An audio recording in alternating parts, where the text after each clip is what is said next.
Bonjour, je m'appelle Véronique Solana, je suis enseignante des traditions sacrées et ésotériques. Je vais vous présenter une méthode de soins qui remonte de la civilisation atlante, dont les Égyptiens ont repris le développement et nous ont permis aujourd'hui d'avoir en main cet enseignement et surtout la méthode de soins. Cette méthode de soins s'appelle Chakra Cristal et elle va nous amener à pouvoir faire un diagnostic en 3D, c'est-à-dire 3 dimensions, 3 plans. La première dimension, c'est le plan physique. C'est de la perception sur soi, voire sur ses propres chakras. Nous allons ressentir le déséquilibre de la personne et nous saurons ainsi comment traiter la maladie. Au niveau de la conscience, qui est le deuxième plan, on rentre dans le langage de l'univers. Ce langage va nous amener à ce que l'énergie va se manifester en couleur ou en géométrie sacrée. Cette géométrie, c'est vraiment le langage de l'âme et la codification. À travers la décodification de cette géométrie, nous pourrons savoir à quel chakra cristal on a affaire pour être efficace au niveau du traitement. Mais aussi en conscience, il va surgir des mots d'intuition. Ces mots d'intuition, c'est l'âme qui va vous les donner. C'est l'âme de la personne qui vous révèle quel est le point stratégique, le point facteur qu'elle n'arrive pas elle-même à expliquer à sa personnalité et qui a déclenché la maladie, qui a déclenché la guerre intérieure entre elle et la personnalité. Ensuite, le troisième plan, c'est le vibratoire. C'est celui où vous allez recevoir des images et aussi des vies antérieures. Ces vies antérieures, elles sont très importantes, car en fait, elles vous donnent l'explication du pourquoi aujourd'hui l'âme a déclenché la maladie, qu'est-ce qu'elle veut expliquer, qu'est-ce qu'elle veut faire entendre sa personnalité. Donc ce diagnostic en 3D, cette lecture vibratoire, c'est quelque chose qui demande de la puissance, qui demande de la méthode. Et c'est ce qui vous sera appris durant le week-end en chakra cristal. Au-delà de ça, nous verrons aussi des thèmes d'apprentissage de savoir de l'âme qui correspondent à tout ce qui est le monde invisible, l'âme lorsqu'elle s'est désincarnée d'un corps, où elle va lorsqu'elle a fini son cycle de réincarnation. On parlera des cycles karmiques, on parlera de l'axiontrine. L'axiontrine, c'est la convocation de 3 forces qui vont s'unir en une et qui nous donnera des résultats. Il faut savoir que nous sommes à l'origine des temps, nous reproduisons toujours ce qu'on a appris à notre origine.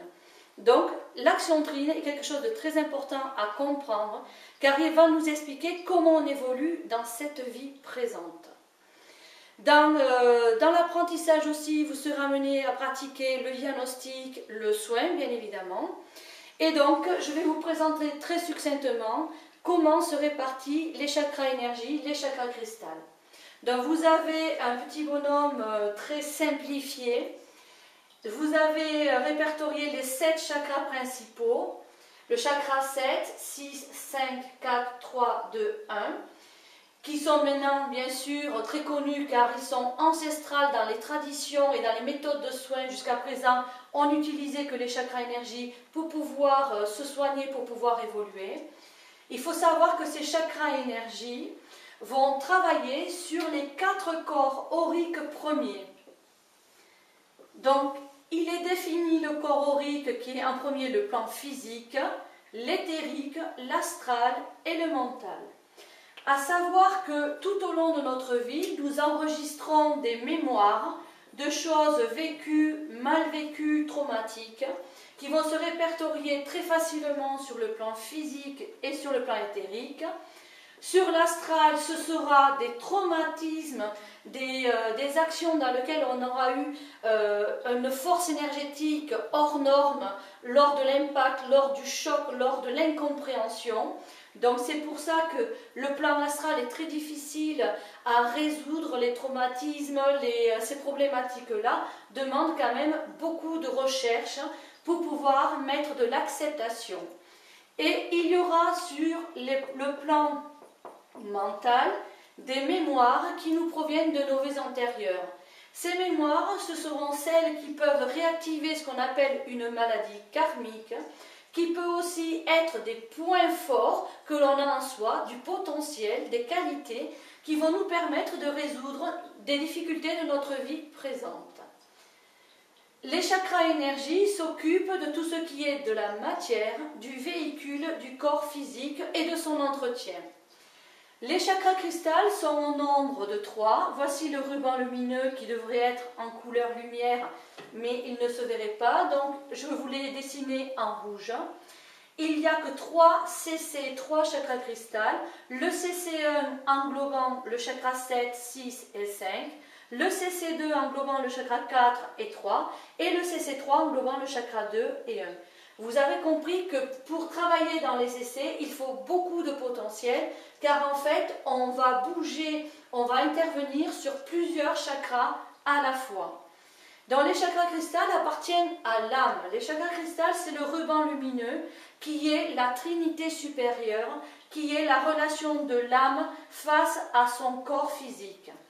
Les chakras cristal vont travailler sur les corps auriques suivants, au nombre de 3, qui est le plan qu'on appelle du manas ou le plan causal, dans lequel nous pouvons lire nos vies antérieures, notre destinée, tout ce que l'âme a marqué avant de prendre ce véhicule. Nous aurons le plan du bouddhi qui est appelé le plan de la lumière, qui va régénérer notre corps par de la nourriture lumineuse. Et ensuite, nous avons le plan de Atma, qui est le plan de la source, le plan du Père. Donc, les chakras cristal vont travailler tout ce qui est lumière, dialogue de l'âme, médecine de l'âme. Les chakras énergie, par ricochet, vont pouvoir réparer la mécanique, car lorsqu'on est radiant lumineux, cette lumière va pouvoir enfin régénérer, restructurer tout ce qui est le corps matière.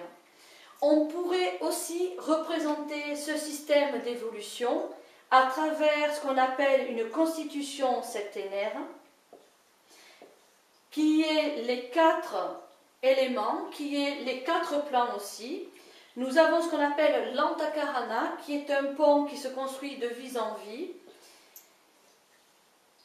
Et nous avons notre trinité supérieure, le plan de Manas, du Bouddhi et de Atma, qui appartiennent à l'âme. Donc l'âme et la personnalité se partagent un même territoire et il faut que les deux s'entendent, ce territoire étant le véhicule physique, il faut qu'elles s'entendent à la perfection pour établir l'équilibre et l'harmonie. Lorsqu'il y a une des deux qui veut dominer dans ce corps, eh bien, il y a une guerre qui s'enclenche, un déséquilibre, perte d'énergie ou fuite énergétique. Donc là, on parle toujours dans le système de la 3e dimension qui est basé sur le chiffre 7. Les 4 éléments, les 4 plans de la matière et notre trinité qui évolue en 3 plans. Mais vous savez que depuis le 21 décembre, nous sommes passés en 5e dimension, ceci appelant un changement énergétique, c'est-à-dire des choses beaucoup plus puissantes, beaucoup plus fortes. Au niveau du physique et au niveau aurique, il sera enregistré 2 corps auriques supplémentaires qu'on n'invente pas, mais qui sont déjà dans les traditions enseignées. En fait, l'Égypte nous apprend que dès le départ de notre vie, nous avons 9 corps auriques et pas 7. Le corps aurique 8 et 9 a sommeillé durant des millénaires, car nous n'avions pas l'utilité, l'utilisation n'était pas demandée. Maintenant que nous accédons à la 5e D, que je vais dessiner comme ceci, ça s'appelle maintenant le plan de la monade. Ce plan-là nous signale que nous devons maintenant aller vers le plan le plus haut, on doit retourner à la source.